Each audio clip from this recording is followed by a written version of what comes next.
Welcome to Everyday Entrepreneurs Everywhere with your host, Chris Parker. Hello, this is Chris Parker back with Everyday Entrepreneurs Everywhere.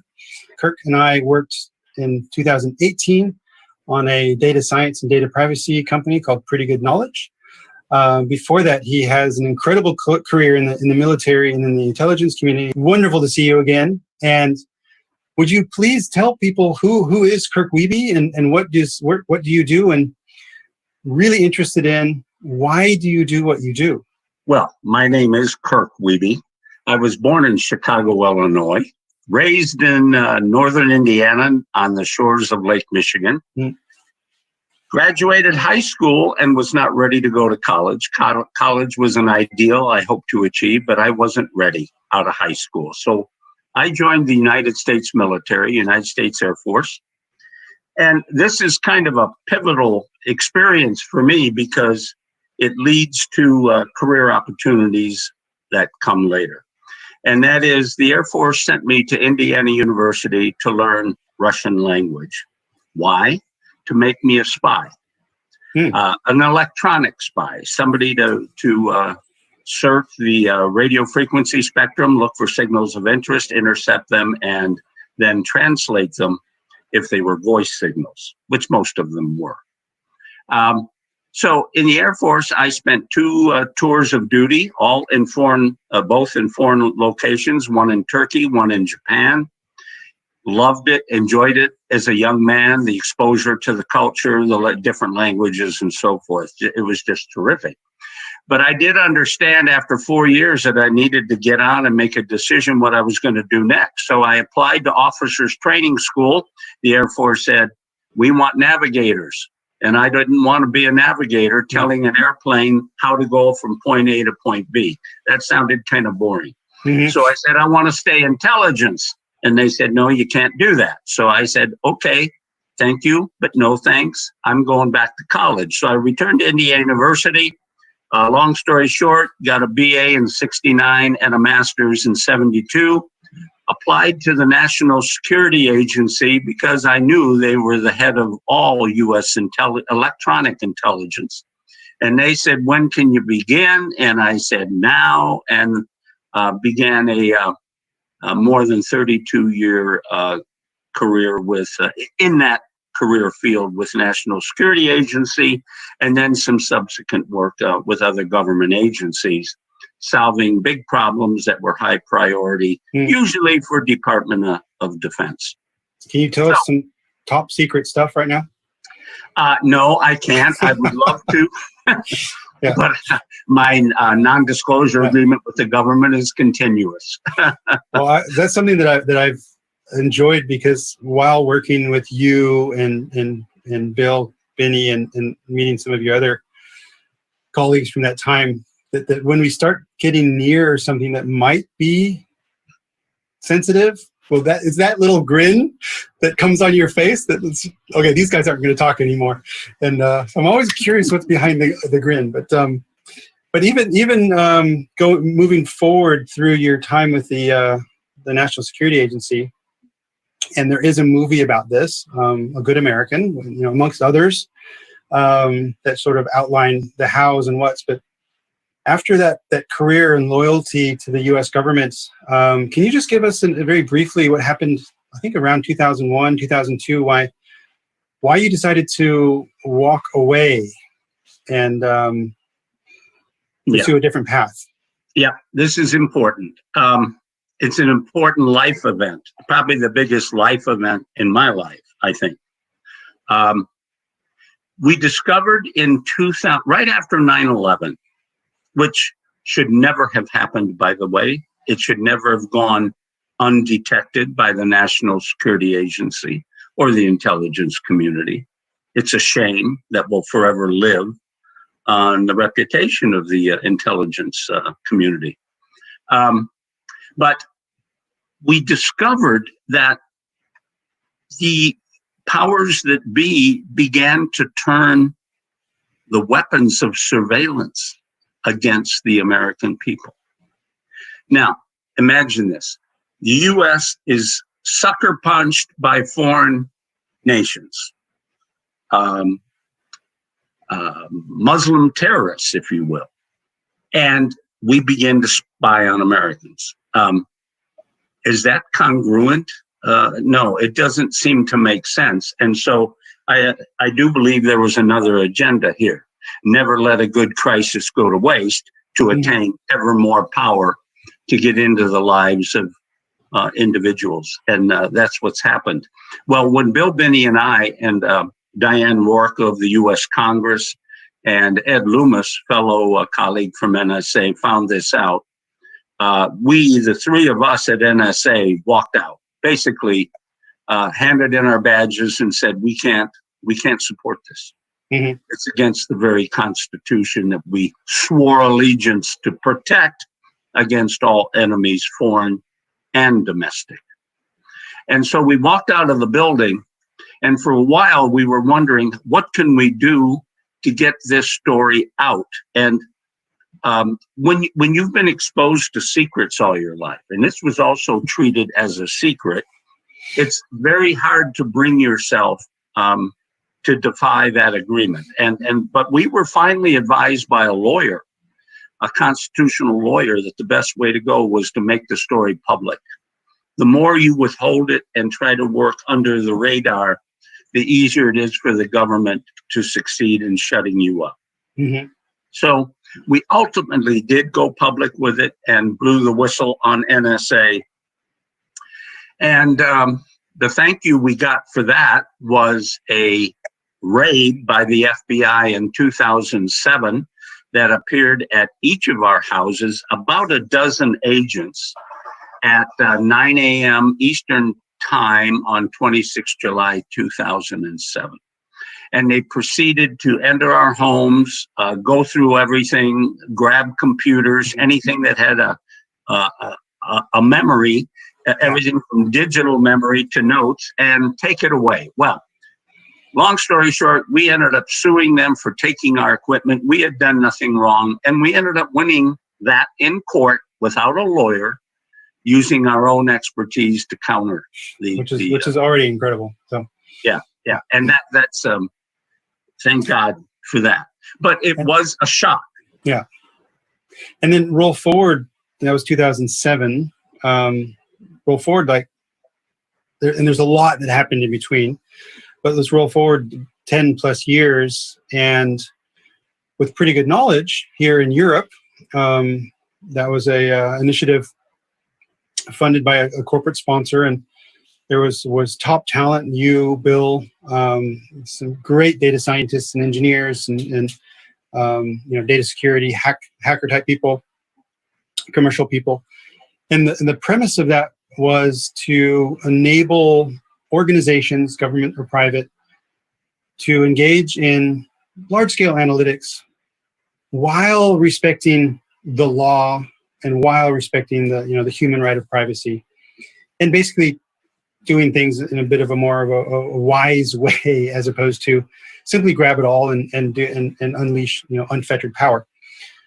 Can you talk a little bit about what was your motivation for? Basically, you were flying to Europe every other month, working with insurance companies and banks, and part of the Dutch government. You should be retired. Why are you so passionate still about these topics?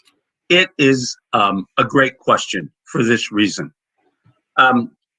Although we attempted to blow the whistle on the wrongs being done by the U.S. government's intelligence community in surveilling Americans and innocent people all over the world, not just Americans, it ran against our DNA. As I said, we were sworn to uphold the Fourth Amendment of the United States Constitution, which says that a person should be secure in their personal effects and communications and things. And so this was a matter of principle. This wasn't just a business proposition. This was what that had some dollar value that we were willing to be bought off. No, it was a principle we were raised with, swore to, and to this day no one's relieved us of our oath to uphold that Constitution with that right of privacy. And we just believe it ought to be for the world, not just Americans. And so we promised ourselves to stay in the fight. So when we got the opportunity to work in terms of form the business of PGK, that principle drove a lot of our behavior. Why did we go to Europe? Well, Europe's, we saw, was easier. It was a more friendly to Bill and me. We didn't have natural enemies in Europe. Most Europeans viewed us as good people. Well, plus GDPR had, well, not far before that just happened. And so, the European government and institutions were leaning into privacy as opposed to, trying to find ways to defeat it. Absolutely. Yeah. And you have to understand that Bill and I knew that it was eminently possible, eminently doable, not just possible, doable, to surveil the world and not violate the rights of innocent people. Throughout the ages, law enforcement people have focused on people who are either bad or suspected of being bad. Mm-hmm. You should not include that to mean innocent people. Why would you do that? You end up wasting your time. So from a practical business approach, it's stupid to surveil a bunch of innocent people and spend that time and money. So we knew how you could recognize probable cause, an essential principle under our Constitution that enables a court, if you demonstrate probable cause, to reveal the identity of a person and their papers to law enforcement people. So we wanted to apply that in data.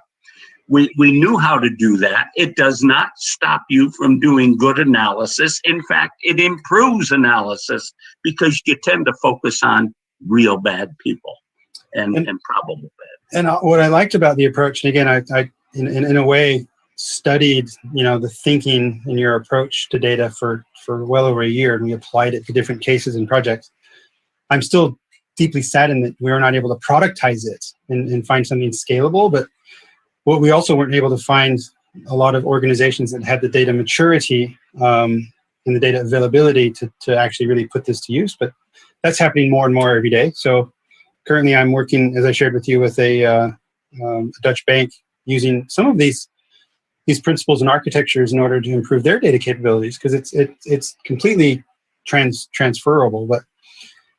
But since PGK, you again, I have not gone to the golf course. You're still going for it. You two things that I know of you're working on. One is you occasionally present and speak at universities about ethics and data. Curious about that. And also you're working with, at least in discussions with a couple of states about voter fraud. So what are you busy with right now? Still doing ethics and still looking at opportunities to help identify voter fraud. The frustrating thing is, whether it's ethics or voter fraud, it is hard to find a clear path forward, either for political reasons or managers that don't quite understand the role of ethics. Indeed, in many schools, ethics is either not taught or it's an elective. It's not mandatory. And my way of thinking, it should be mandatory. Here's why. Anything in life requires you to make judgments about what you're going to do. And what you choose to do begins to define you and your character. You can choose a life of crime. Let me take this real quick, Chris, and get rid of it. Hello? Good. Okay. You were at something about life of crime. Yeah. You can choose a life of crime, a life of deceit. I don't care. Big scale. You can do small stuff. You can be a pickpocketer. You can go rob banks. You can even murder people. Or you can choose a life that's respectful of others, at least initially, until people prove you wrong, that they themselves are bad, and then you make a choice not to affiliate with them. Well, these are pretty basic choice. One more time. Hello? Hi, Carol. How are you?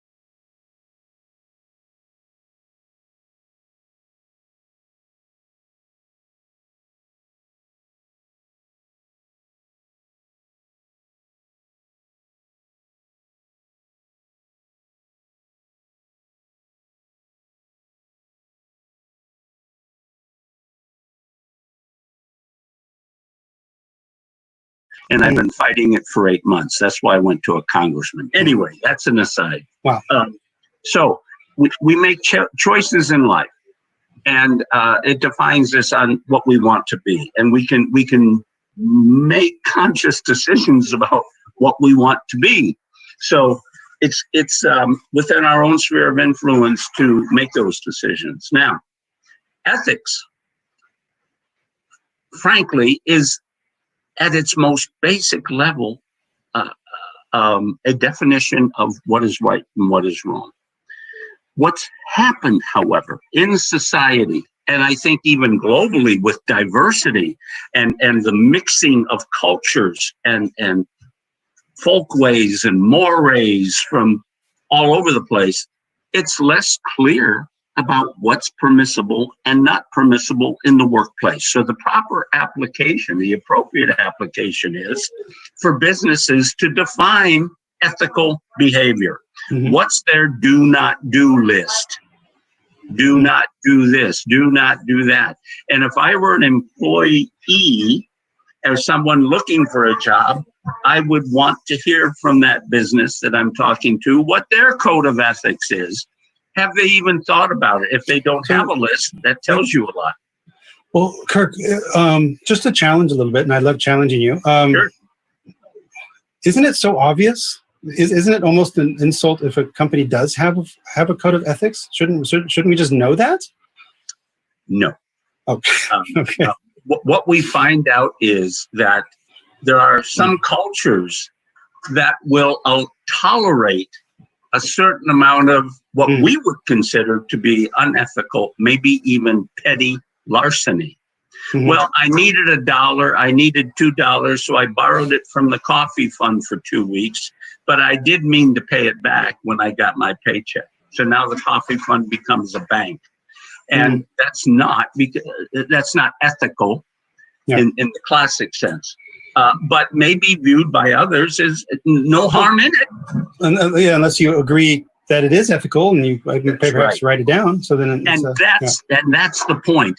The idea is to challenge the organization to have this discussion so that everybody's on the same page. Because if it's unwritten, the ethics can be made up by whoever controls the organization and has the power. And that's not fair to the employees. So we really need to be fair in two directions. Let's connect the ethics, Kirk, to voting. Yeah. And somehow, and I've heard a lot about voting mechanisms, processes, systems. So I'm wondering if there's anyone who's more of an expert these days than you are after your research recently. But if what I heard from you is true, the ethics manual of the voting system in the States would be rather thin. Yes. Is that accurate? Yeah, it would be. And it makes no difference whether you view the process at a high level or you look at the systems administration supporting those voting systems, which are essentially computer-based, Windows, Microsoft-based systems. And it sounds simple. I mean, we vote and we count the vote, and we report the vote. But unfortunately, there are glitches. There are things that go wrong, especially in data transfer when it's manual from a disk to another component in the process. And there's also room for playing with the vote, especially when the disk goes missing for 4 days and then shows up suddenly. Where was it for that 4 days? So custody, chain of custody, all of this is critical. So as more voting fraud is uncovered, and it is being uncovered, there's more concern about what are we going to do. Now, the voting in the United States is controlled by the 50 states and not in unison. They each can buy whatever voting apparatus and system they want to. There's 3 major vendors that basically have a chokehold on the marketplace. And they often sit on many oversight committees. So you've got the fox watching the hen. You know, it's unbelievable. So lots of room for disorder, corruption, playing around, especially in voter registration rolls as well. So Bill Binney and I sat down, and as we learned about this and confirmed that there is a problem, and there have been major reports that I can quote for people published by third parties that verify that these systems aren't even properly maintained. Windows XP is still out there. I mean, you know, Microsoft stopped support quite a while ago. So anyway, it's the politics of it. Some people are happy with this loosey-goosey system. Other people don't know what to do. It's a second thought. These machines and voting process is not well funded by the states. So the federal government often has to bail out the states with extra funds, but the federal government has no role in regulating it. So we've got 50 entities all doing it slightly different. Nobody's particularly healthy, some doing it better than others. And so we are considering developing a way to replace the existing process with something much simpler, much more secure, tamper-proof, verifiable. But that'll be in the future. That'll be in the future. So if there's someone who's involved, even internationally, with voting systems, voting security, it's almost, it even comes down to societal trust. Yes. You know, so because if we as citizens in any country, I think, don't have that trust of the transaction of the vote, then why vote? You know, because it's already it's your only chance to voice your opinion. Yeah, and it should be sacrosanct. It really should be. And so, without going into the design of the solution, imagine a head of voting of a European nation state called and said, "We want to secure our voting." Is that going to be like 5 to 10 billion in investments or something else? No, I think the initial part is to get it designed. Yeah. So the cost, I think, is up front in the design, but once you design it, the replication and deployment is pretty easy to do. Yeah. So it should be low cost. It should not be high cost. Yeah, exactly. So that's what I've always been impressed with what you guys do is and maybe that's where we went wrong with PGK a little bit, is we weren't trying to sell software for high, software sales. It was like, well, actually we can do this pretty easily. And it almost became disinteresting because it wasn't a big enough of a budget hit to, So my suggestion to you is, Kirk, based on our experience, take whatever the price is, times it by 10, and people will buy it. So it's funny you say that, because I had a guy with a lot of experience at the Pentagon say to me, whatever you think is the honest figure, multiply it times 5. Yeah. Same sort of idea. So Kirk, you have been a bit anti-establishments, for quite some time, and even raided by the FBI unjustly. How do you keep going? You and I have had some time at the gym here in Amsterdam, with a trainer, keeping our bodies, in shape a bit. I miss those times. We've also had hamburgers and other things to balance that out. So, but how you as a person, as a human, and this is a question for any, entrepreneurial spirit, someone who's, pushing that boulder uphill, how do you keep going? What is your trick of keeping your energy flowing? Part of it's my nature. I can't sit idly and do nothing, and I can't just play solitaire. There's no reward in that, and so I have to be immersed in something. It doesn't have to always be noble, but it should be something hard and worth doing. And it's not always financial. It's more about principle and achieving, and it's very centered on mankind and doing something worthy and leaving something behind. So that's what keeps me young. It keeps me going. And even though I know the next 10 chances may fall through, you never know what's going to happen. Yeah, you got to keep knocking on the door. So just keep knocking on the door. That's right. Yeah.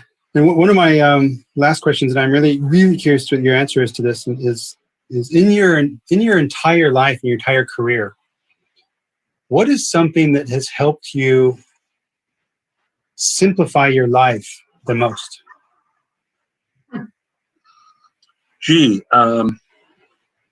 In terms of an enabler, I wouldn't say it simplified my life, but it certainly helped me down the road. And that would be becoming a ham radio operator. When I was very young, at age 11, I passed my first exam and was licensed to talk internationally anywhere in the world with other hobbyists, ham radio operators.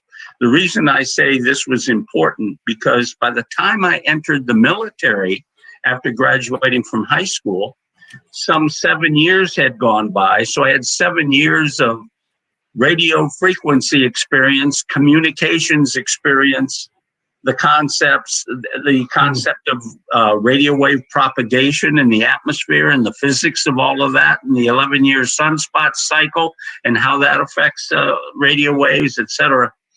That became golden when I joined the National Security Agency, because, of course, they're all about communications. And when I first went there was no internet. Yeah. There was no IP. Yeah. None of that. There was no TCP IP. So radio waves was everything, and switch circuits, not packet switch circuits. So it helped me in my career immensely to have that background. I guess it was following your passion. Yeah.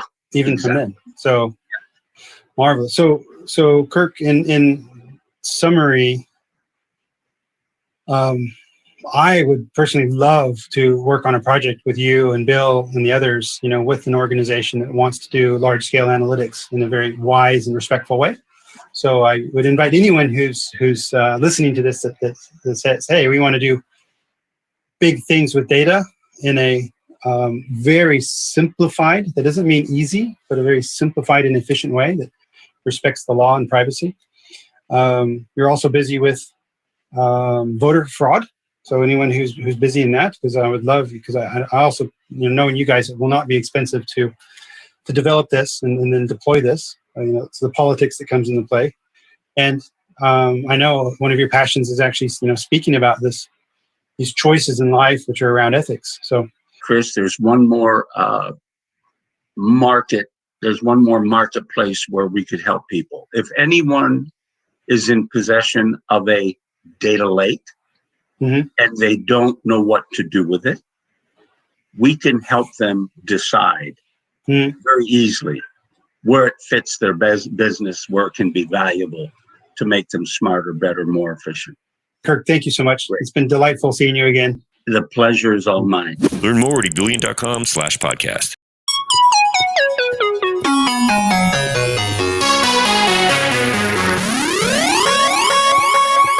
Welcome to Everyday Entrepreneurs Everywhere with your host, Chris Parker.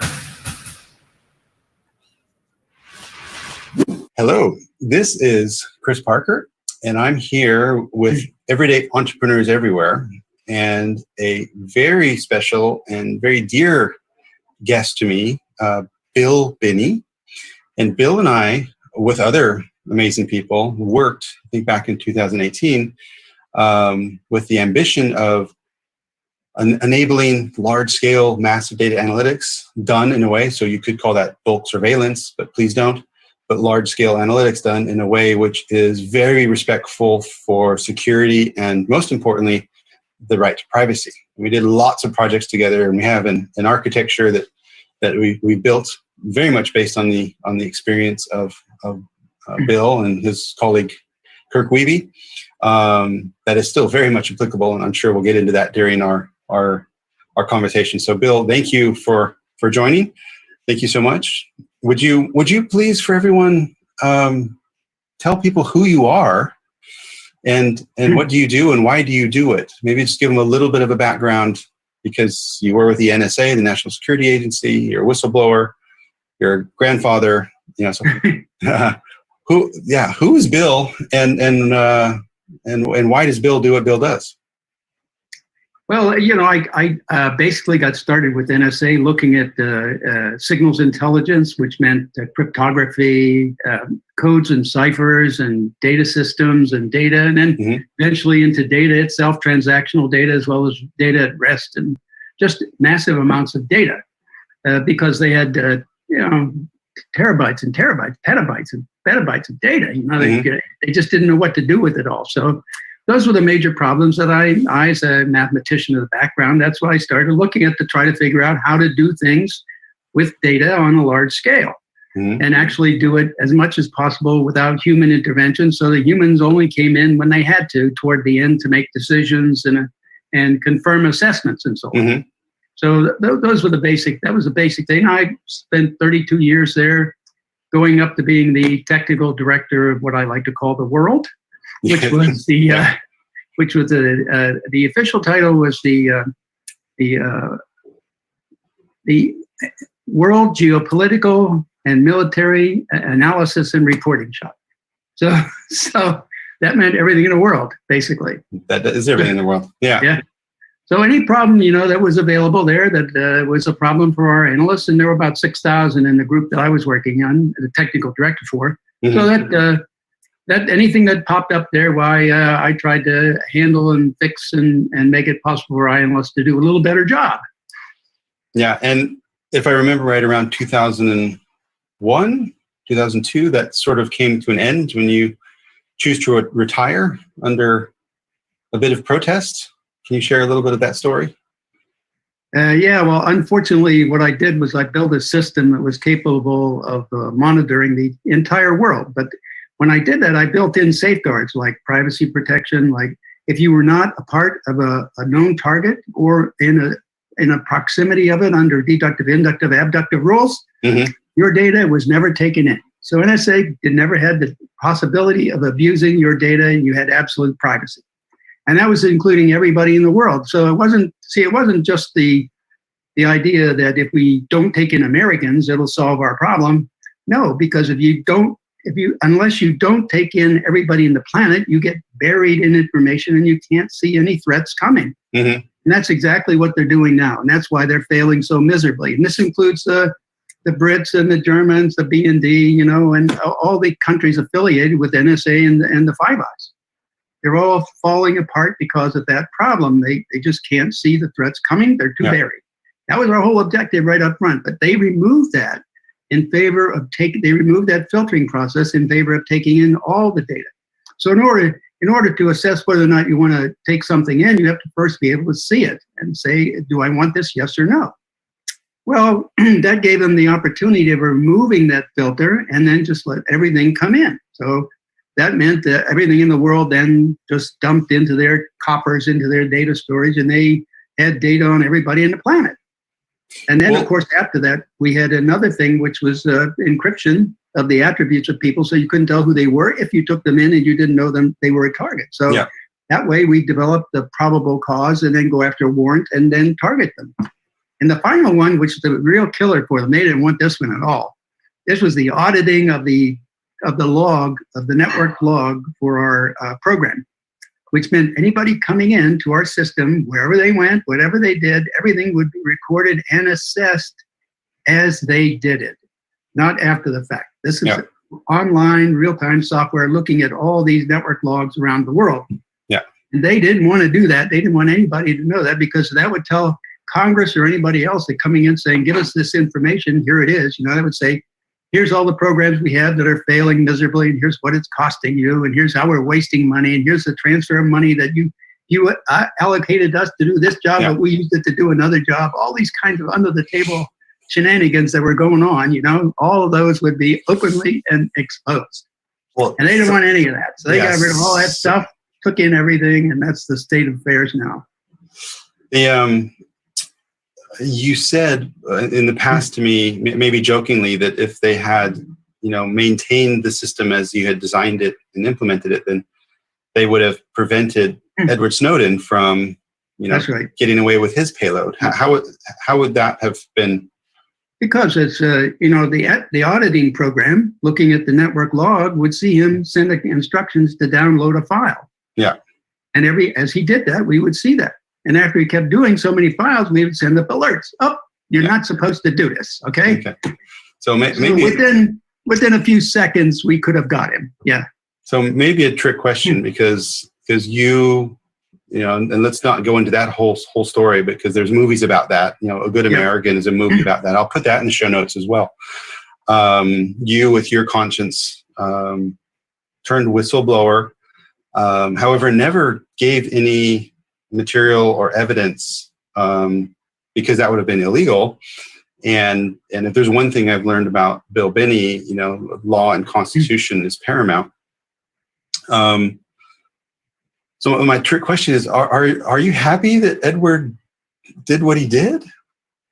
Yeah, because it allowed me to talk very specifically about all the programs I left at NSA. Because he had them all in the documentation. The whole program was basically designed by the SARC and me and others people in the SARC.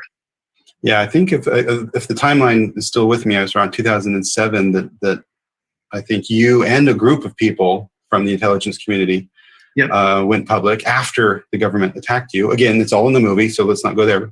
But then in 2013, I think Snowden released his material. And basically that just confirmed everything you had been saying. But then now people had the actual documentation. I have read the book Edward Snowden with his own biography, and he names you as an inspiration. So, you know, how does that feel? Well, I mean, I didn't feel like I was doing anything other than what I should do as a citizen of the United States, to protect and defend the constitutional rights of everyone, not just U.S. citizens, by the way. Yeah. You know? So, in 2017 or so, we you know, through a series of fortunate events, we started a company, Pretty Good Knowledge, with a corporate sponsor, and you were flying over to Europe basically every other month, just driven to help organizations and help leaders of organizations successfully manage their data, like you just described. You know, so automation with auditing, with controls. We did a lot of interesting projects, insurance companies, banks, a division of the Dutch government. However, we never were able to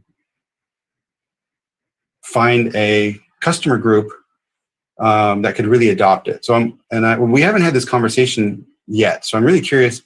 Why do you think PGK didn't work within that year? I think it's pretty simple. I look at very, very, very simple. You have all these guys out there selling this Palantir and other kinds of products out there. Yeah. And you go around and talk to your customers, and they keep saying, or you're tempted to get customers, and they say, well, all the stuff that we get didn't work at all. Well, so what that simply means is they've been sold a bill of goods by a bunch of snake oil salesmen. Yeah. And here we are, it's just another snake oil salesman coming along down the road. So why should we believe you? Now, we tried to do, like we tried to say, well, we'll give it to you after we develop it, so, it'll be yours and so on. Trying to get past that, the characterization of anybody coming to anybody in the data business with a new solution, a new tool that'll solve your problems. That's like, I've heard this story before, I'm hearing it again. And so they've been conditioned to be sensitized to that thought. And their experience is telling them that's what's going on. For sure, that's true. That's why they tried to keep us out of the market over here in 2001 and 2. Because if we got into the market, we'd set the bar so high that the rest of the companies couldn't achieve that, and they couldn't sell their snake oil salesman stuff. So they sent the FBI, the DOJ, everybody at us. Which is so fascinating for me, because on one hand, the economics are there. So corporate budgets are, equate to corporate power and those types of things. But every organization I come near is just drowning in lack of control of its data. Yep. And when I start speaking things that I've been trained literally by you, about data minimization and being very selective, with our AUDIA architecture, the automated decision intelligence architecture that we put together. It starts with the business impact. It starts with the reason you're doing this. And then the second step is to look at, well, what data sources are you going after? And already at that point to minimize. Yep. And then when you acquire the data, in a very controlled way, you can further, protect either pseudonymization or anonymization, obviously encryption and other, whatever technique, and perhaps even further minimization. Yep. But that's so counter to what people want to hear. I get looked at very oddly still, because I'm like, well, wait, why don't we just take it all and put it in, a giant data lake, and then you have it all. And you basically, because you're going to drown. This is not, if you build it, they will come. That has, I don't think that's ever happened in the history of data management. So you've been working on a project with the U.S. government that I think you can talk about a little bit around voter fraud. Yep. However, while that is also based on the architecture and the experience you have in the past, unfortunately, that also hasn't necessarily been bought. But can you just describe a little bit about what is the voter fraud problem you're solving, and how would you solve it? Okay, from Judicial Watch's review of certain states, for example, they found that at a minimum of 3.5 million people registered to vote who aren't eligible to vote, according to somebody. I guess it's Social Security, I'm not sure. But they also found that in Los Angeles County in California alone, there were like 1.25 million people registered to vote that weren't eligible to vote. I assume most of those are illegal immigrants. But otherwise, there's this massive numbers. I mean, the president took a guess at 3.5 million. He took it from Judicial Watch, but I think the number is probably at least twice that. Just by my mathematical sense of things, I just think that that's only a very small sample, and it's not really the true outcome. Now, for us, we put together a way of validating and verifying all the voter rolls in the entire United States, and do it all as one package, so that you could compare Social Security, all of the people who have Social Security numbers, their ages and so on, their eligibility to vote and all of that, and validate and verify that as citizens of the United States eligible to vote. Yeah. In every state of the union. And of course, keeping one record would mean any person could only vote once in one polling station, and no other polling station would they be eligible to vote in the entire United States. Plus, you would eliminate all the dead people, because the dead people are on a dead list, and the Social Security has it public available, right? So you can use that to say this person is dead. So you don't get dead people voting like we have had, okay? Yeah. So all of those things are possible, and you compare that Social Security with the. By the way, I say this publicly, not publicly, but privately within government, that by the way, as a part of that, you could include the census data from this year and tell where all of the illegal aliens are. Yeah. Just because the Democrats think they're doing something positive when they get them to go out there and register with the census, but not say they're a U.S. citizen, so that the federal government will give the schools and what have you more money according to the numbers of people there. Well, so that would expose all of that. Basically, you're talking about, or let me ask if you are talking about, what it sounds like you could be talking about is to have one national database of all the people in the U.S., or are you talking about taking all the existing data sources, correlating those together in order to essentially create a virtual database of everyone in the U.S.? I guess it's actually the existing databases that already are held by government. Yeah. And then bring those together. Now, okay, why would someone not want that to happen? Because it sounds logically very reasonable and smart to do, but it sounds like there's some politics and emotion there that maybe people don't want this to happen. Yeah, that's right. And in fact, that's my sense too. And the reason, very simply put, is they're cheating. Yeah, and they don't want to. They don't want to get exposed. Yeah.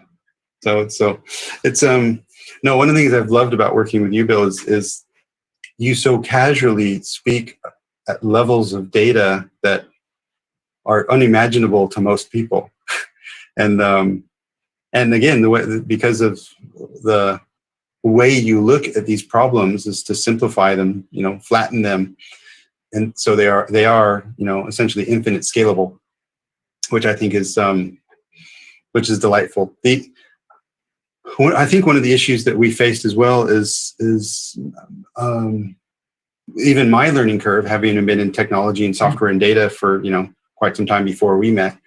It took me quite some time still to catch up to where you guys were operating and thinking, back to the NSA and also now. Do you think it could also be just a general knowledge of the possibilities of data amongst professionals? Yeah, I think they tend to focus training of people coming up in the field in a certain way. Like think the latest technology, when in fact, like B+3 indexing technology of 70 years old, I guess it is now. That's the most effective way to deal with massive queries or massive amounts of data indexed and querying. So, and they don't think of ways of putting together a graph as the index as well as something else. Is to make something that you're designing, the fields and files that you're putting together and how you organize them to satisfy all of your needs or as many of them as possible, rather than designing different things for different answers for different questions. And just for the audience sake, can you describe what you mean by graph? Because I know you don't mean a pretty picture. No, I don't. It's like it's of course, a B+3 indexing scheme where you index A to B and B to A is reversed index. So you only look down one field when you're doing queries to find answers. Mm-hmm. It's just an A. I call it mathematically A dot B, meaning A has a relationship to B. A can be the same or different than B, and the relationship can be anything. And this is created essentially in a flat file, if you will. It's right. Searchable. So easy to update, easy to query, easy to get answers quickly to keep up with the speeds of electronic speeds of today's communications. So something that I would love to do still, in my career is actually build a value creating solution based on the concepts that you guys brought from your background, because then we also mixed it up with some very young and incredibly smart data scientists of today, and then we had some system engineering capabilities which were incredible. Unfortunately, one of those people sadly has gone missing. Arian Komphaus has gone missing and is now now presumed dead. And just a side note on that, the Norwegian police does not think that was, at least as far as I know, ill-doing or bad work. It was maybe just an accident at sea, which was that, Arjen was a genius on these things and extremely driven with his passion for privacy. So one of my dreams would be and this is for the listeners out there as well, that if you are a mid to large size corporate or mid to large size government agency, and if you are drowning in the manual analysis of your data, and you're looking for a very reasonably priced approach, architecture to it, as opposed to software, because pretty much if you buy software without knowing the thinking behind it, you're never going to get that software work for you anyways. It's my experience. And call Bill, I think I would just be delighted to train it, because it is so incredibly valuable. What would you like to see, Bill, with because you're still, you're long retired, you're still out there solving problems, working with government agencies, trying to get the right things done. What are the next years of your career look like now? Basically still trying to pursue the dream. Well, I just hope to be able to do wild and crazy things, Okay. The more the merrier. Yeah. I mean, when to give you an example, this was like 25 years ago, almost 30 years ago. I started in the NSA. I was still working over there, and I said I wanted to, start to put together the entire relationship of all the phone interconnections in the world. Mm-hmm. And I pulled together a bunch of analysts. Yeah, I pulled together a bunch of analysts, and I figured, well, now it's a little more, but back then it was probably 2.5 billion landline phones, and maybe another billion or so cell phones or something of that nature, and now it's probably double that. Okay, but some of the people there at NSA, because of the mindset, if you see, the problem is if you take and have a mindset of the problem is infinite, immediately you've defeated yourself. You can't solve it because you can't get your mind around it. So my idea was, okay, at this little meeting, I was about 23 analysts in there from around the world, and I said, think of it this way: at any instantaneous point in time, freeze time, the numbers of atoms in the universe is finite. And this is much smaller than that. So now you can get your mind around it. Now you can start to solve it. I have had the pleasure of you sharing that perspective with groups of engineers and data scientists. And it's almost like you can feel the shift in the room at a certain point. When people go, kind of get this aha that, okay, this is manageable. Yeah. And the other thing they miss, Chris, is the answers they're trying to get are verifiable in the data they've already got. Okay, tell me more about that. Verify that data within the data itself. Tell me more about that for the sake of the... Well, it's just, for example, Customs and Border Protection. Okay, take that, for example. They have tens of thousands of people requesting or buying equipment or what have you around the world from all different countries in the world with all different languages of the world. So all of them, when they write down in the manifest what they're ordering or what company they're buying it from or what company they're shipping it to, they don't always spell it or do it the right way, or they abbreviate it or something like that. And that gets all kinds of variables. So in Customs and Border Protection, they thought that was really something that was different and separate because they did it differently. Mm-hmm. And they didn't figure that they could correct it. So they said, the data is the data. Well, I'm sorry, but that's a gold mine you guys have down there. You just don't realize it. All you have to do is start within the data, start to compile it, collapse it down to start with the common threads of phone numbers and addresses and stuff like that. And then you can collapse things down and see the abbreviations and the errors and the problems in the data and fix it. So you can actually fix the data at the same time. You validate it. The way I describe that, probably inaccurately, is as you analyze and as you understand call it the raw data, the data is the data, but the raw data, you're actually building up an additional data set, which is sort of known replacements or known potential aliases, for example. Aliases. And then, of course, you never change the raw data, but then you essentially, create a new version of the data that has then been automatically self-corrected. And then over time, of course, that gets smarter and smarter. It takes some manual work up front, but the purpose of the manual work is to make the overall data set correct when you can't go back to the original source and, train, companies that are maybe even trying to, fool, customers and border patrol. Which we caught also by doing this. Yeah. That's where I was going with it. So it's, and effectively it's, we were chatting a little bit before we started to record, but it's basically this giant feedback loop. Yeah. Can you talk a little bit about that? What do you mean by the loop, the learning loop? Well, the loop says you don't start out with just give me all the data. You start out by saying, what are the objectives of your business? What are your business objectives? What do you want to achieve? Mm-hmm. Right? Then you have to say, okay, what data do I have available that might help me satisfy that need?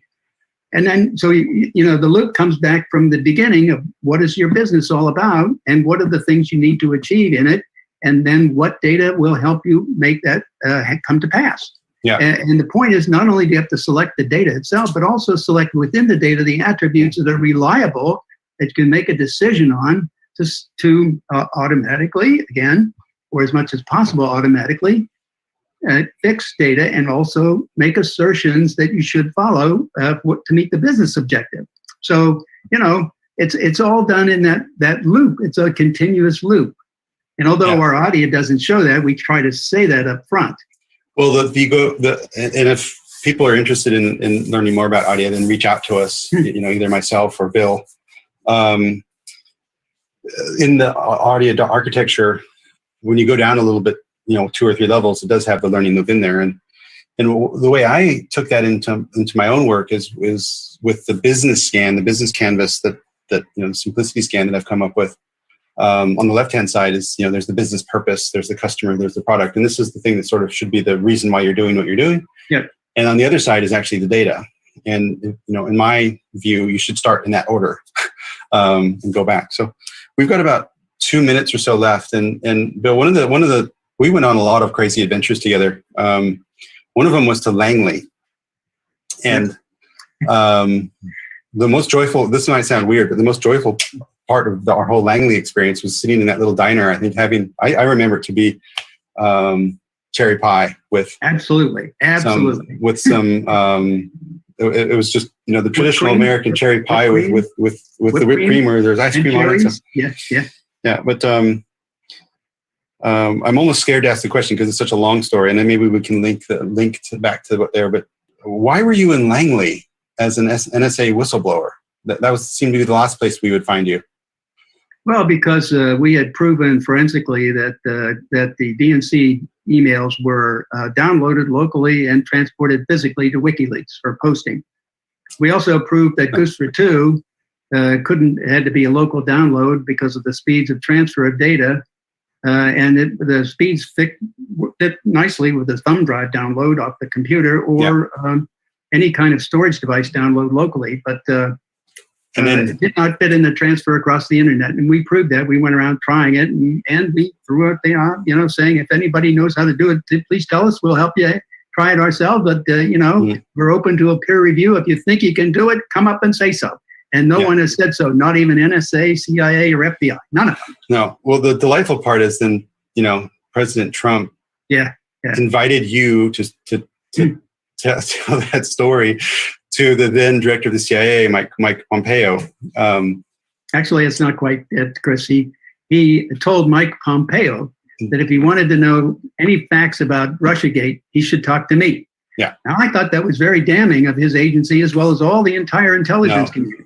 That was not a vote of confidence, at least not for them. It was certainly for you. So, Bill, we need to wrap up. My friend, thank you so much. How can people get a hold of you? Well, they can catch me on LinkedIn is probably the best way. So, Bill, thank you so much. Really appreciate your time. Thanks, Chris. Learn more at ebullient.com/podcast.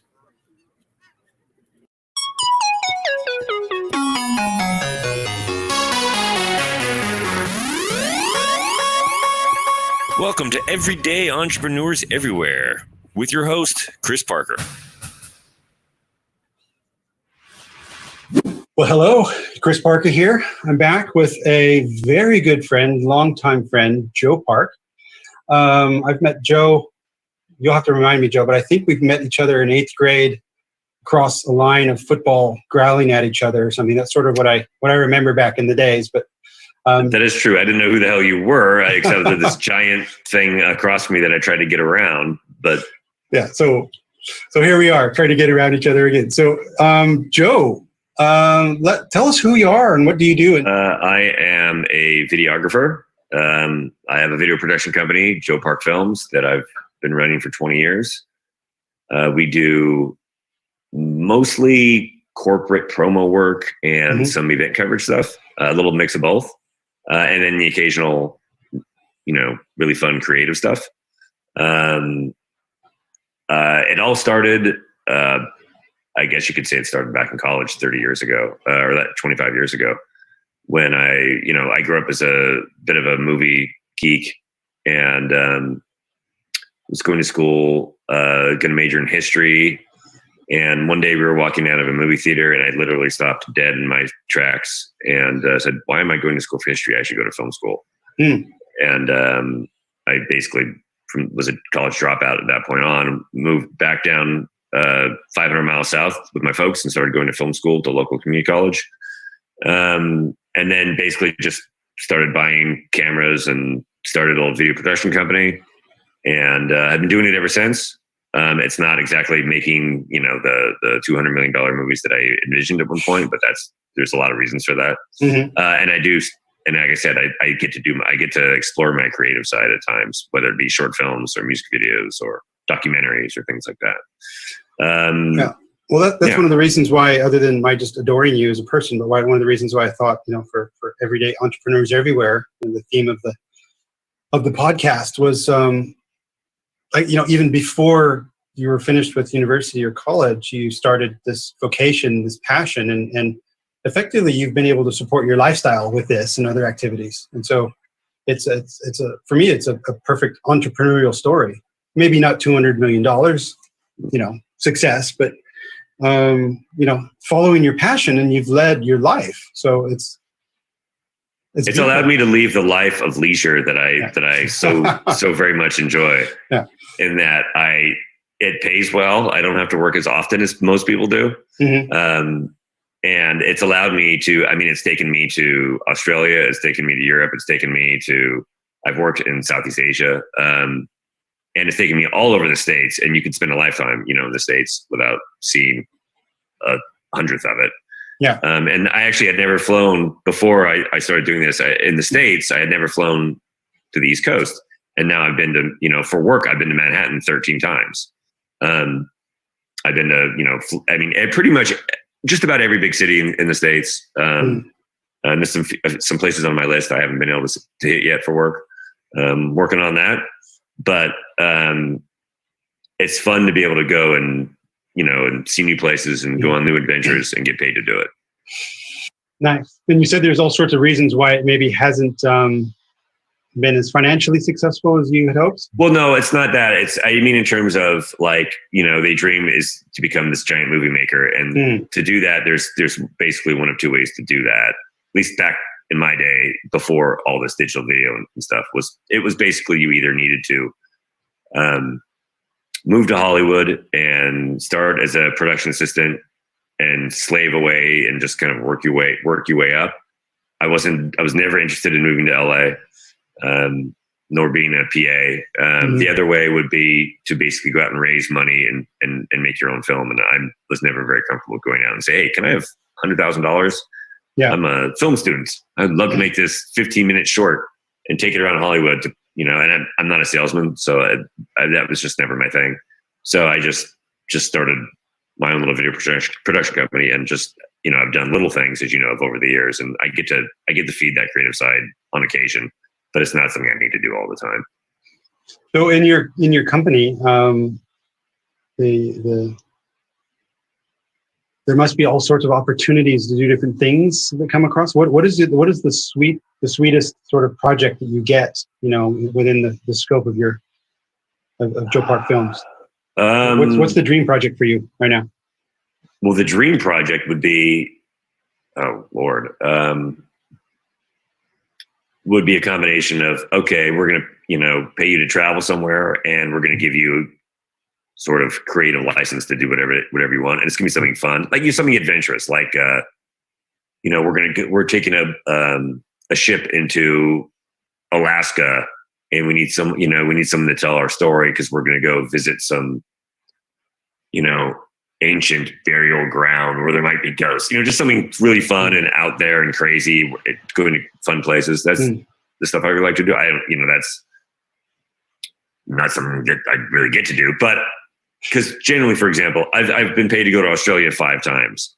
So jobs I've done there have been really boring, but I didn't really care, because, hey, I get to travel to Australia for free. Mm-hmm.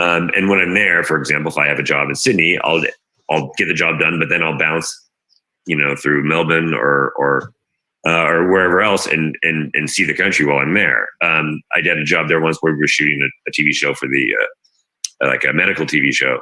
And we were doing a lot of men on the street interviews, and we were driving from Sydney all the way up to Brisbane doing that. And that was fun. But it's not the dream project. The dream project would be ultimately someone handing me $5 million and say, hey, go make a movie about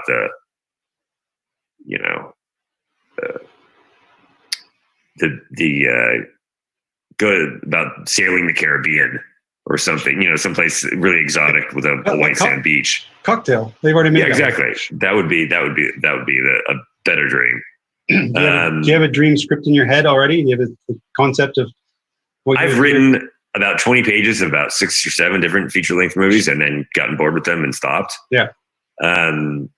That's always in my head. That eventually we'll get there on one of those. Because now, I have the means at which to do it with the gear that I own. Yeah. And do it at a high level and make it look really good. It's just finding that time to where all of a sudden I have that sort of financial cushion to be like, okay, I can stop working for the next 4 months and devote myself to this. I just don't have that ability to do that right now. And right now, as we speak, we're in the middle of COVID, so we can't do a lot of anything right now.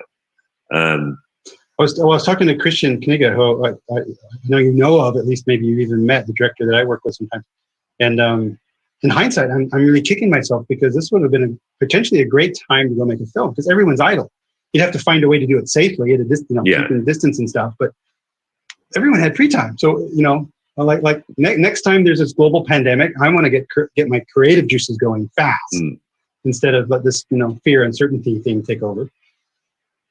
But, if you have if you have the means, like if you have like the people that are also available, and you can go out and do it safely. Got it. Yeah, it really is the perfect time. You also occasionally do the wedding video. You were kind enough to come over and do my wedding video, which we just still adore and treasure. I do occasionally. Yeah, we do event coverage. Used to be like. That's how a lot of guys start, because it's you can go get a camera and you can cover weddings cheap and learn how to shoot. As I've gotten older, as you getting nearing 50, those weddings take their toll physically, and they're not things I want to do that often anymore. So I only book a select amount per year now, just because I just don't. It's just not how I want to spend my time, even though they are hard to turn down sometimes because they pay well. But I only do a few a year. I used to do about 40 a year. Now I do about half a dozen. But my advice to people is don't hire some teenage kid with a handycam. I couldn't agree more. Because what I appreciate about what you were doing is you actually, talked to us in advance and understood the flow of the day and try to figure out what the experience was we wanted to capture. And then you had the foresight to capture all this B-roll that you were able to, put it in there to actually stitch together, basically a work of art. And I don't think I don't think that's a skill that comes with time, I guess. It's basically you're basically just shooting a documentary of the day. I mean, it's not, I mean, it's storytelling. It takes to be able to do it right. It does take experience. And I would give people the same advice. If you don't have any money, fine, hire your cousin, whatever. But, if you can afford it, to hire someone with experience whose work you've seen, and don't get me started. I could go on for. I've got you started. A week about what people should do about hiring a wedding videographer. What are the three main points if you're going to hire a wedding videographer or an event videographer? Essentially, because it's essentially an event. What are the three main pieces of advice? Obviously, you have to look at their work and see that their work is good. Yeah. Secondly, I would say you want to talk to and hire the person who's going to be there. You don't want to hire a company and then they'll say, hey, well, we'll send someone over there. What does that mean? Yeah. Or don't worry, I'll send one of my top guys. Well, what does that mean? Yeah. I want to talk to the person who's going to be there, specifically if it's going to be a wedding, because you're inserting yourself into the biggest day of their life. I mean, you're going to be there standing next to them or near them more often than most of their family will be that day. Yeah. So it's important that you have not only good filmmaking skills, but that you're personable and that you get along with them, and not even just get along, but you have chemistry. I think it's important because you have to have, you want to make it fun for them. Like, I think one of my biggest things is when I show up is I want to make their day more fun, not less fun. When I show up with a camera, I don't want them to think, oh God, here's the cameraman. Now I'm nervous or I'm anxious. Instead, I want to be, oh sweet, there's Joe. Hey Joe, come on in. There's my buddy. And then so I tell a lot of silly jokes. I get to know them beforehand if I can. If they're local, that we meet up.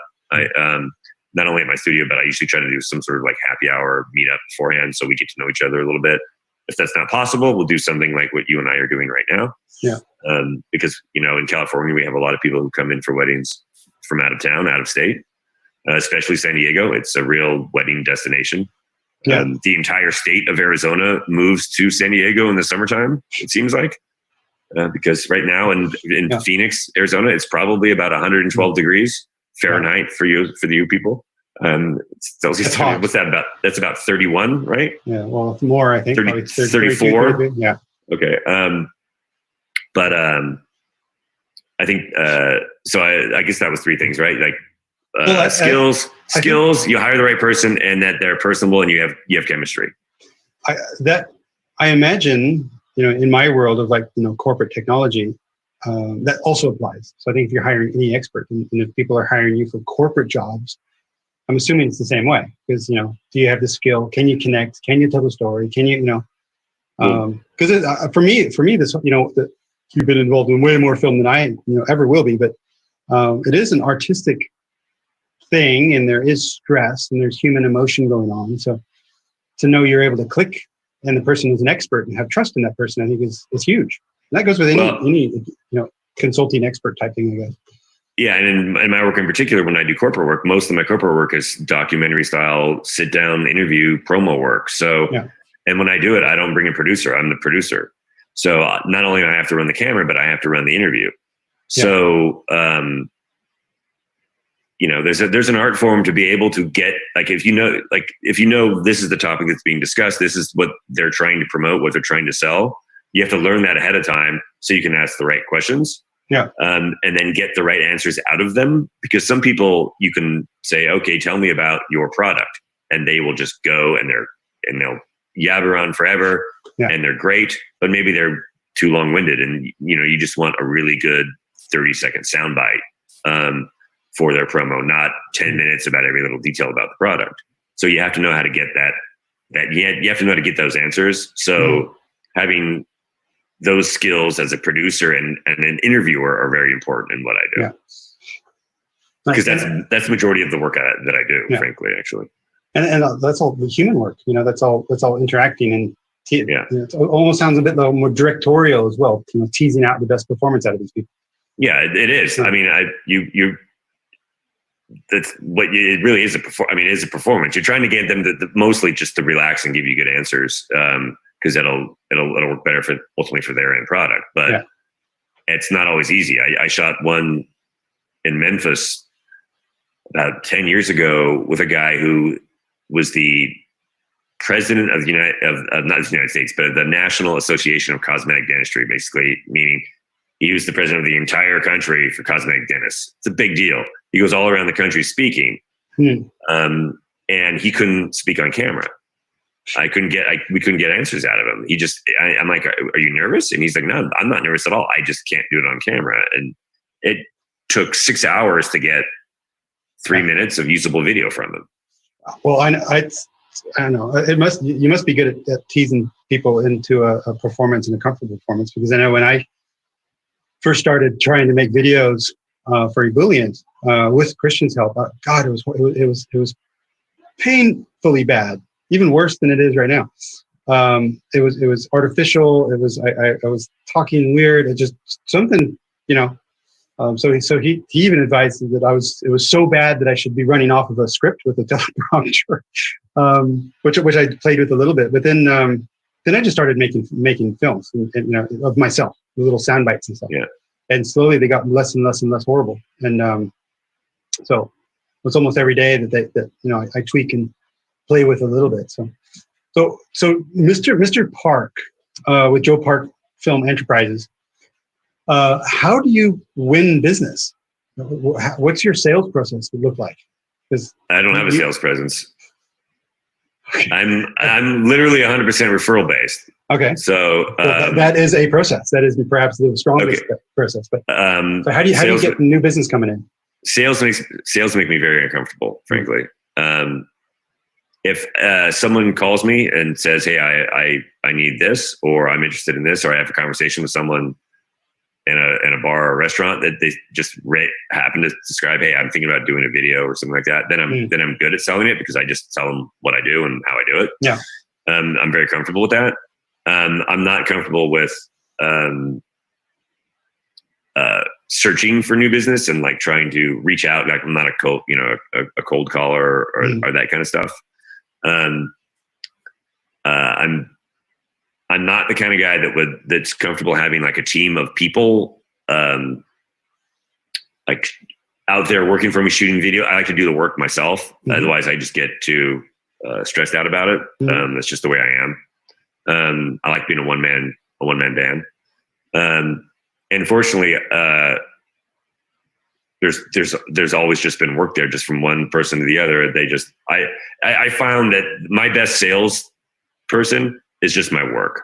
Yeah. And myself. If I do good work and I treat people with respect, and I make the situations that we find ourselves in these videos, the sets and whatnot, if I make them fun and loose, then people enjoy working with me, then they will pass my name on to the next person. And that has worked wonders for me in terms of sales. That's just the way it's always been. Is there anywhere you wouldn't travel to for work? No, I don't think so. Yeah. I mean, I wouldn't be super excited about going to North Korea, but I would do it under the right circumstances. Yeah. I really don't think there'd be anywhere I wouldn't go. I think I might be, I'm not one of those guys, for example, I would never be like a Deadliest Catch cameraman. If you've ever seen that show, or if anyone watching this has ever seen that show, it's about the Alaskan fishermen and the crab fishermen, and the cameramen. I mean, they're up 20 hours a day on a ship that's going like this 24/7. I mean, I wouldn't do stuff like that. That would be just miserable. I wouldn't put myself in these really, really extreme circumstances where you're physically miserable, because I'm just too old for that kind of work now. But otherwise, no, I would go anywhere. At least I can't think of any place I wouldn't go. Yeah, cool. And honestly, I think another good friend of mine gave me some coaching advice not long ago, where, again, about Ebullient, which is something that I've started essentially during Corona as a coaching business. And he politely and firmly just said, "Hey, Chris, stop selling. Nobody wants to be sold to. Just let people buy. Make it clear what you do, the value you create, and just make it very easy for people to buy. And the right people will buy." And I think those are beautiful words. And it sounds like that's what you do naturally anyhow. So referral business is glorious. I find that usually if I'm in competition with other companies for whether it be a corporate job or a wedding or whatever, I tend to win more of those competitions than I lose. And it's usually just because I don't sell. I just say, this is what I do. And I usually will also say, oh, and by the way, if you don't, I'll usually refer someone else too. I'm like, oh, buddy, so-and-so is also good. If you don't like the way I do it, or my pricing doesn't work for you or whatever. And people sometimes kind of are a little, what? Yeah. Yeah. Why are you referring to someone else? I'm like, well, I mean, I'm comfortable. I know I do a good job. I don't need to sell you on that. And if you don't pick me, that's fine, because someone else will. So I'm perfectly happy with referring to others too. And I find that actually, since I've started doing that, it tends to allow me to get actually more sales than less by referring to others, because people then realize, oh, he really is not trying to sell me here. He's just. Well, in some of the communities that I'm in, we call this the scarcity mindset versus the abundance mindset. And it sounds like you just naturally have this abundance mindset, meaning there is work out there. And you don't have to be, asshole-ish or dickish in order to win the deal because, oh my God, there's no more deals left. But I think you've sort of been that way all your life. I've known you for a lot of it, but it's been very relaxed that way. And what percentage of your life have I known you? Well, it's been 34 years of 48. So that's probably about 75%. Yeah. No, incredible. Clearly, I'm almost about 72%, I think. So I'm now going further, diving deeper into Joe Park Film Enterprises. How have you, are there any highlights or tips that you have learned to make your creative process more efficient? Yes. At least for me personally, it's with, video making or filmmaking, everyone wants to call it filmmaking now, because if you're a videographer, that's a bad word. That means you're like running around with a 1980s camera, and we're all filmmakers now. Okay. That's don't get me started on that. What I have, the thing that specifically to that works for me is I find that I have a way of doing the videos that I do. And I had to get comfortable with the idea that this is how I do them. I do a very good job, and I had to be comfortable with that and not try to win an Oscar every time I sat in the editing bay. And once I became comfortable with, okay, no, this is my style. I don't have to spend 30 hours on something that I can edit in 8. And that I guess that's what I'm trying to. And for example, back in the day, I used to watch a lot of wedding videos when I was first into it. I'm like, oh, that guy does that. That's better than me. Damn it. I got to learn how to do that. And that's great, because you get better. That's how you learn. You learn by doing, that's how you learn. You get better that way. But eventually I got to the point where I'm like, okay, this is what I do. It's great. I don't have to try to reinvent the wheel every time. I should just do videos that my clients love and be comfortable with that. I think as a creative person, sometimes you get caught in that trap of trying to do something different every time you work. Mm-hmm. And when you do that, it means everything takes 3 times as long, and then you get backlogged, and then stress comes up.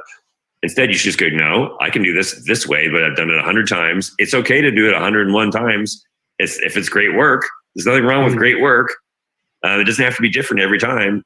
And so I basically sort of, to a degree, fighting off the creative side of me who wants to do something different and new every single time I do something, and just, be comfortable with not always doing that, and just sometimes just cranking out the work, which they will love. It's because it's great work. And just because you've done it similarly before, it doesn't matter, because they don't know that. I mean, if you've done a video that looks like a video you did 3 years ago, who cares? If the client loves it and it's great work. Well, I loved what you did, and as I'm thinking about it, I think you even did my sister's wedding, and she loved what you did. People are referring you for corporate work all the time, so they love what you're doing. So, and it applies for both both events and corporate work and anything and all that. It's just like know what know what the end product needs to be, and just do it, and not worry about trying to reinvent the wheel every time. Yeah. But you can feed your creative side in other ways. Yeah, something that I battle all the time is coined in the term of perfection is the enemy of profit. And yeah, amen. And so I think for me that with this ebullient journey, to focus on simplifying thought in order to accelerate business. I think it's my own treatment sometimes. It gets my own over engineering and over perfectionism. And you lean in and try to teach what you need. That the best way to learn something is to teach it. So.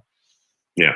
But so I'm going to go a little off piste here and bring up some other creative activities that you have embarked on recently, with your entrepreneurial spirit. Can you give us a few words about Uncle Joe? I love to cook. I've loved to cook for a long time. And with Uncle Joe's Taco Club. Uncle Joe's Taco Club. UncleJoe'sTacoClub.com. And for years, people have been trying to get me to do like an internet, and I've talked about it with friends, God, forever, my own cooking show. And like we discussed earlier, COVID has given certain opportunities to be creative because we're stuck in our houses. And so I said, well, now's probably the time to start doing that. And so I've started UncleJoe'sTacoClub.com. As of right now, it's just a blog with recipes. I have started shooting some of the videos, which will make up Uncle Joe's Taco Club, the TV show, which will be, of course, YouTube. They are not live yet, but I'm working on them.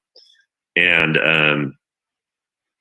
there you go. I'm just bringing it up for the people watching the video because to UncleJoe'sTacoClub.com because my God, this is a tandoori chicken taco with pineapple mint salsa. I just, damn you, Joe. Yeah, the food's good. I wouldn't put it on there if it wasn't delicious. Oh my God. This is a blackened shrimp and bacon tacos. And all those pictures I've taken with my iPhone too, as a matter of fact. Yeah. So tell me the dream behind the Uncle Joe's Taco Club, and I'm still waiting for the merch. I want the swag, my brother. Well, I've got the logo now, so I've actually looked into it. I know how much it's going to cost me, and I'm almost there in terms. What do you mean cost you to do what? To get you have to buy the merch before you can sell it. No, go to Spreadshirt or something. Well, I mean, I've got it worked out. Trust me. Okay. All right. American XXL, European 3XL, so American XXL. Okay, that's good to know. I want the the first press. Wait, what was the question? Uncle Joe's Taco Club. We've got 2 minutes. Tell me just more about it. Okay, yeah. I thought there was another question for some reason. No. The show will be basically, there's a million cooking shows on YouTube. Everyone seemingly with a camera and a tripod and a kitchen has made one.